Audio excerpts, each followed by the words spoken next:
बॉलीवुड में ऐसा बहुत कम होता है कि कोई ऐसी पिक्चर बने जो सोसाइटी के नॉर्म्स को, हमारी दिक्कतों को चैलेंज करती हो, कि स्क्रीन पर वो सच दिखाया जाए जो लोग छुपाने की कोशिश करते हैं। क्योंकि जब भी ऐसा हुआ है तो चांसेस आर कि ये प्रॉब्लम स्क्रीन तक पहुंचने से पहले कोर्ट तक पहुंच जाती है। और ये बॉलीवुड के ग्लैमर और कोर्ट रूम के ड्रामा तक की बात नहीं है। कभी किसी एक आर्टिस्ट की फ्रीडम का सवाल, कभी किसी ब्रांड की इज्जत का सवाल। ये लीगल बैटल्स जो बॉलीवुड ने लड़ी हैं, ये किसी फिल्म, किसी एक इंसान तक सीमित नहीं रहते। कई बार ये पूरी इंडस्ट्री को हिला देते हैं और पूरे देश की सोच तक बदल देते हैं। इस वीडियो में हम यही देखेंगे कि कैसे सेंसरशिप के कांटे, लीगल बैटल्स के कांटे एक फिल्म की, एक आर्टिस्ट की क्रेडिबिलिटी, क्रिएटिविटी को रोकने की कोशिश करते हैं। कैसे एक ब्रांड डिस्प्यूट ने फिल्म मेकर्स को कोर्ट तक जाने पर मजबूर कर दिया और कैसे कुछ पर्सनल वेंडेटास ने बॉलीवुड के बड़े स्टार्स को कानून के सामने खड़ा कर दिया। ये पूरी इंडस्ट्री के लिए और एंटरटेनमेंट जगत के लिए, मेरे तुम्हारे जैसे लोगों के लिए जो सबको एंजॉय करते हैं, कंज्यूम करते हैं, इस पे अपना टाइम और पैसा लगाते हैं,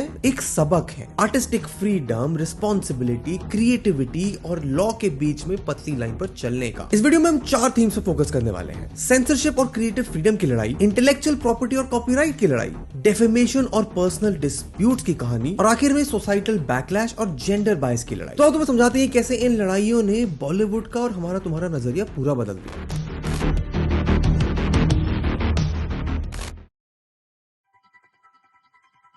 2016 में एक फिल्म आई जो पंजाब की असलियत, उसका ड्रग क्राइसिस को स्क्रीन पर उतारने का दावा करती थी। नाम था उड़ता पंजाब। बोल्ड, रॉ और अनकंफर्टेबल। ये एक ऐसी कहानी थी जो सिनेमा के जरिए एक बड़ी रियल प्रॉब्लम के लिए सोसाइटी का एक मिरर बन सकती थी। लेकिन फिल्म बनने के बाद जैसे ही सेंसर बोर्ड के सामने गई, एक बहुत बड़ी प्रॉब्लम हुई। Central board of film certification यानी सीबीएफसी ने 89 कट्स मांग लिए उड़ता पंजाब में। और इसके पीछे लॉजिक क्या दिया कि ये फिल्म पंजाब की छवि को खराब करेगी और लोग पंजाब को, पंजाब के लोगों को गलत लाइट में देखेंगे। और ये सिर्फ एक सेंसरशिप का मामला नहीं था, ये आर्टिस्टिक फ्रीडम, क्रिएटिविटी, एक्सप्रेशन के तनाव के बीच का एक मुद्दा बन गया। अनुराग कश्यप और उनकी टीम इस फैसले को चैलेंज करने के लिए बॉम्बे हाई कोर्ट गए। कोर्ट ने सीबीएफसी का दावा सुना और इवेंचुअली जीत हुई फिल्म मेकर्स की। फिल्म सिर्फ एक कट के साथ रिलीज हुई और एक डिस्क्लेमर के साथ। डिस्क्लेमर भी ये था कि इस फिल्म का मकसद किसी राज्य या समुदाय की बुराई करना नहीं है, बल्कि एक सामाजिक समस्या की तरफ ध्यान दिलाना है। और फिल्म रिलीज होने के बाद एक ब्लॉकबस्टर बनी। उड़ता पंजाब ने 100 करोड़ से ऊपर का बिजनेस किया और लोगों ने सबसे ज्यादा तारीफ ही इसकी हिम्मत और स्टोरी टेलिंग की करी। क्रिटिक्स ने माना कि ये एक ऐसी अनकंफर्टेबल फिल्म है जो समाज की बुराइयों को तुम्हारे सामने रखती है। एंड इस फिल्म का इंपैक्ट सिर्फ लीगल नहीं था, ये एक मिसाल भी बनी कि अगर फिल्म मेकर्स अपनी क्राफ्ट पर स्टैंड करें, अपनी विजन पर स्टैंड करें, तो उनकी कहानी लोगों तक जरूर पहुंचेगी।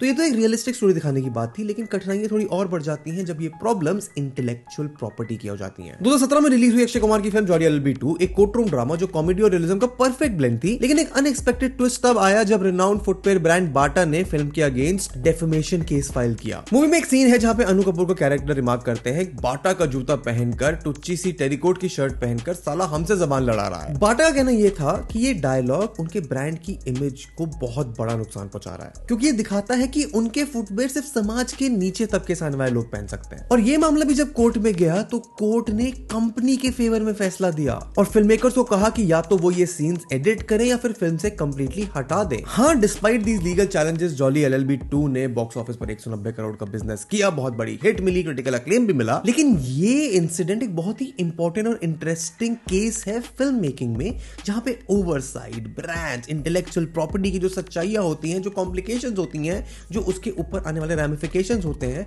उसका हर लेवल पर ध्यान रखना कितना जरूरी है। ना सिर्फ उन लोगों के लिए जो फिल्में बना रहे हैं, बल्कि उन ब्रांड्स के लिए जिन फिल्मों के साथ काम कर रहे हैं, एंड मोस्ट इंपॉर्टेंटली हमारे तुम्हारे लिए, कि ऐसे छोटे छोटे डायलॉग्स भी हमारा परसेप्शन टुवर्ड्स एक ब्रांड, टुवर्ड्स एक पर्सोना, टुवर्ड्स एक इमेज कैसे बदल सकते हैं।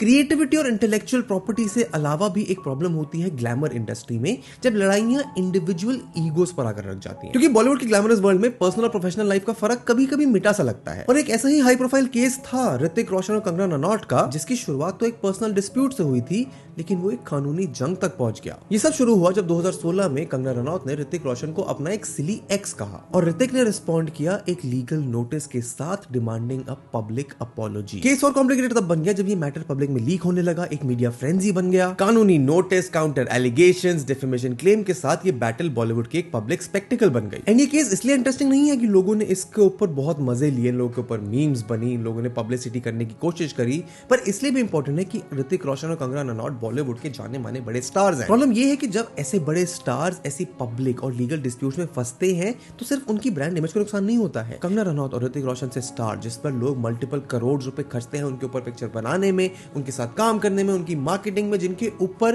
प्रोडक्शन में काम करने वाले लोग, उनकी मूवी की बजट्स, उनकी मूवी की परफॉर्मेंसेस, उनकी पब्लिक रिस्पॉन्सिबिलिटी, उनकी पब्लिक इमेज, उनकी आगे आने वाली मूवीज की बॉक्स ऑफिस कलेक्शन करने की क्षमता सब डिपेंड करती है। एंड ऑडियंसेस के लिए, जैसा हमने वो इंटेलेक्चुअल प्रॉपर्टी वाले में बात करा, परसेप्शंस बहुत इंपॉर्टेंट हो जाती हैं। आज अलम यह है कि ऋतिक रोशन अपनी पिक्चरों को बहुत ही केयरफुली चूज करते हैं ताकि उनकी पब्लिक में एक सुपरस्टार वाली इमेज मेंटेन रहे, और कंगना रनौत अनफॉर्चुनेटली अपनी कुछ स्टेटमेंट्स के लिए, ऑनलाइन होने वाली कंट्रोवर्सीज के लिए ज्यादा चर्चों में रहती हैं। एंड हाँ, वो दोनों अपने काम में आगे बढ़ रहे हैं, सक्सेसफुल हो रहे हैं, पर ये एक कलंक जो इस पब्लिक डिस्प्यूट से उनकी इमेज पे आया है, शायद मिटाना नामुमकिन हो। इन सब एस्पेक्ट्स के अलावा एक और इंपॉर्टेंट प्रॉब्लम है जो शायद सबसे बड़ा सवाल उठाता है बॉलीवुड के ऊपर, वो ये है कि जब ये कहानियां लोगों को समाज में ऊपर उठाने की बात करती हैं तो तब इन पर क्यों सेंसरशिप लगती है। जैसे 2016 में एक फिल्म आई जो सिर्फ एक कहानी नहीं थी, एक रिबेलियन थी। फिल्म का नाम था लिपस्टिक अंडर माय बुर्का, एक ऐसी फिल्म जो वुमेन डिजायर और फ्रीडम पर खुलकर बात करती है। पर फिल्म सेंसरशिप से नहीं बन पाई, उसको ये कहकर सेंसर किया गया कि it is too lady oriented. CBFC के मुताबिक फिल्म में सेक्सुअल सीन्स, अब्यूसिव वर्ड्स और ऑडियो पोर्नोग्राफी है जो इंडियन कल्चर के खिलाफ है। लेकिन असली मुद्दा तो ये था कि ये फिल्म उन कॉन्वर्सेशंस को जो अनकंफर्टेबल होती हैं सामने लाने की कोशिश कर रही थी, इसको समाज अक्सर दबा देता है। डायरेक्टर अलंकृता श्रीवास्तव और उनकी टीम ने इस डिसीजन को चैलेंज किया। उन्होंने फिल्म सर्टिफिकेशन अपीलेट ट्रिब्यूनल में अपील किया, जहां से उन्हें एक विक्ट्री मिली। ट्रिब्यूनल ने कहा कि फिल्म अडल्ट सर्टिफिकेट के साथ रिलीज हो सकती है। फिल्म ने 20 करोड़ कमाए और एक छोटी इंडिपेंडेंट बजट में बनी फिल्म के लिए एक बहुत बड़ी जीत थी। और सबसे जरूरी बात तो ये थी कि इस फिल्म ने सिर्फ सेंसरशिप से लड़ाई नहीं करी, बल्कि सोसाइटल जेंडर बायस के अगेंस्ट लड़ाई करके एक बहुत ही इंपॉर्टेंट जीत हासिल करी। एंड भले ही ये तो सिर्फ 4 एग्जांपल्स थे बॉलीवुड की लीगल बैटल्स की, जो सिर्फ कोर्टरूम तक सीमित नहीं होती, पर हमारे लिए, बॉलीवुड इंडस्ट्री के लिए, उनको देखने वाली जनता के लिए बहुत इंपैक्टफुल इंस्टेंसेस होते हैं। एंड ये पूरा प्रोसेस सिर्फ फिल्म में लगे हुए पैसे को रिकवरी करने के लिए, उसको बचाने के लिए नहीं होता है, बल्कि आर्ट और फ्रीडम ऑफ एक्सप्रेशन, क्रिएटिविटी के कॉन्सेप्ट्स को रिफाइन करने के लिए होता है। क्योंकि सिनेमा का काम सिर्फ समाज को एक एंटरटेनिंग स्टोरी दिखाना नहीं है, बल्कि समाज की सच्चाइयों को ज्यादा से ज्यादा लोगों तक सामने लाना है। एक ऐसी कहानी लिखना, उसको अच्छे से प्रेजेंट करना और दिखाना जो लोगों की सोच बदल सकती हो, और यही बॉलीवुड की असली ताकत है। तो मुझे बताओ तुम्हारा क्या मानना है इस केसेस के बारे में। क्या तुम्हें ऐसा कोई और इंस्टेंस याद है जिसके बारे में हमने बात नहीं करी? नीचे कमेंट्स में बताओ। यहाँ पर और ऐसी वीडियोस है जिनको तुम चेकआउट कर सकते हो, तुम्हें और कुछ सीखने को मिलेगा। चैनल को सब्सक्राइब करो, वीडियो को लाइक करो, and I will see you in the next one. Bye.